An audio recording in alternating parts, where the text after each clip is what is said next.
If you're an entrepreneur, you know the feeling. You're practically drowning in advice, right? Thousands of books, podcasts, and gurus all promising that one secret to success. But what if we could cut through all that noise?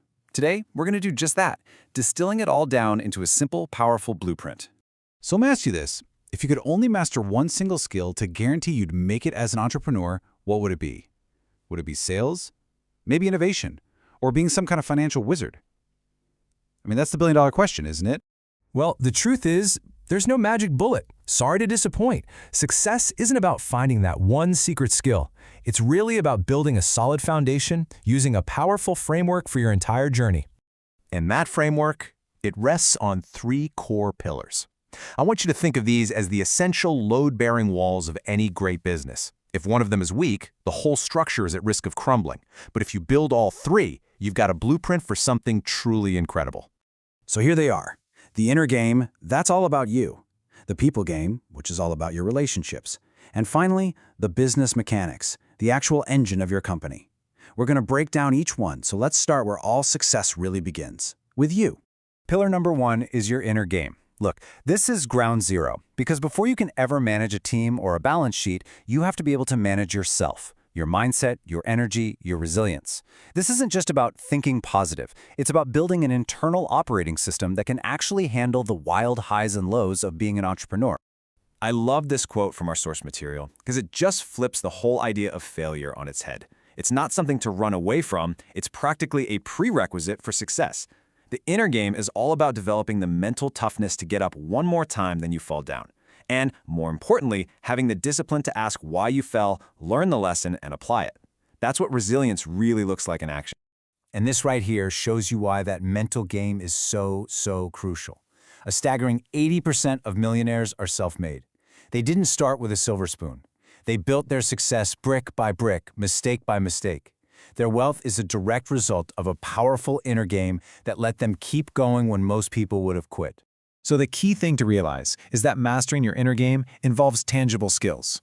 We're talking about managing your physical energy, because burnout is the silent killer of dreams. It's about ruthlessly protecting your time, like it's the most valuable asset you have. It's about cultivating a mindset that sees opportunities in every crisis. And, yeah, it's about having the brutal self-awareness to know what you're great at and where you absolutely need to ask for help. All right, let's move on to our second pillar, the people game. See how this builds? Once your inner world is solid, you can start building your outer world. Business is and always will be a game of human connection. It's about how you interact with everyone, from your family and employees to your investors and your customers. And when it comes to the people game, two skills really stand head and shoulders above the rest. First, the ability to persuade, to get people to really believe in your vision. But even more powerful, and way more underrated, is the ability to just shut up and truly listen. Let me give you a fantastic example of this. Mark Cuban, the billionaire owner of the Dallas Mavericks, credits a huge part of his success to one simple habit, a habit he learned when he was just 22 years old and starting out. Apparently, Cuban was a talker, always jumping in with his own ideas. So a mentor gave him this advice. The moment you sit down in any meeting, before a single word is spoken, open your notebook and write one word at the very top of the page, listen. Just to remind yourself. He says he's been doing it now for 40 years. And the result of that one little habit? It helped him build a net worth of over $4 billion. But why? Because by listening, he learned things other people missed. He understood what really motivated people, and he consistently outmaneuvered his competition. That's the power of the people game. Another huge piece of the people game is this idea of sharing the wealth. The source tells this amazing story of an auto parts tycoon. He started small, but as he grew, he helped his best friends and employees start their own branches. He gave them credit, gave them support. Sure, his profit margin on each sale was smaller, but he created this enormous, loyal network that became an empire. He didn't build it alone. He built it by making others successful right alongside him. Okay, so you've mastered yourself and you've mastered your relationships. Let's move to our third and final pillar, the business mechanics. This is the nuts and bolts, right? The operational engine that actually drives your company forward.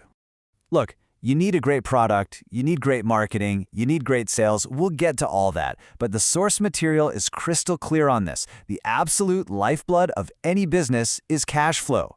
It's the oxygen. Without it, even the most brilliant idea in the world will suffocate and die.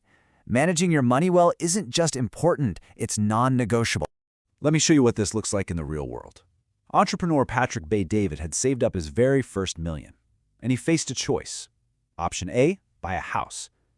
Immediate comfort, but it would tie up all his capital in a liability. Or option B, delay that gratification, live lean, and plow that million back into his business, an asset that could actually grow.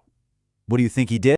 He chose the business, and that 1 million turned into 5 million. He was then able to buy his dream house with cash left over to keep reinvesting. That is a masterclass in financial mechanics, understanding the difference between an asset and a liability and having the discipline to build the asset first. Of course, cash flow isn't the only mechanic. As we see here, there are other essential cogs in the business machine.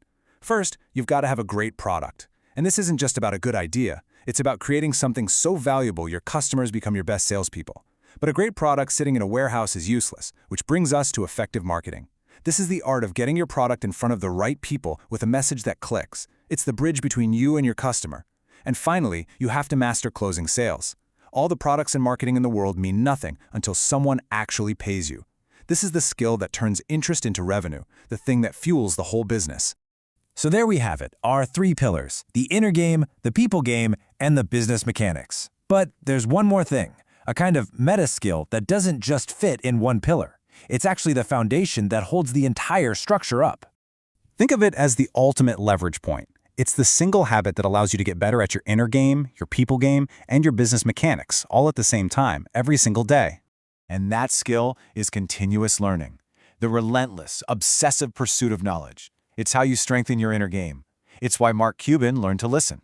It's how Patrick Bet-David knew how to manage his capital. This brings us full circle to that statistic we saw earlier. The reason 80% of millionaires are self-made is because they are lifelong learners. They read, they ask questions, they study their mistakes, and they never ever stop growing. So there you have it, the 3 pillars of success and the foundation of learning that holds them all up. This isn't just some abstract theory, it's a practical blueprint. The only question left is, when you look at your own journey, which pillar do you need to start building today?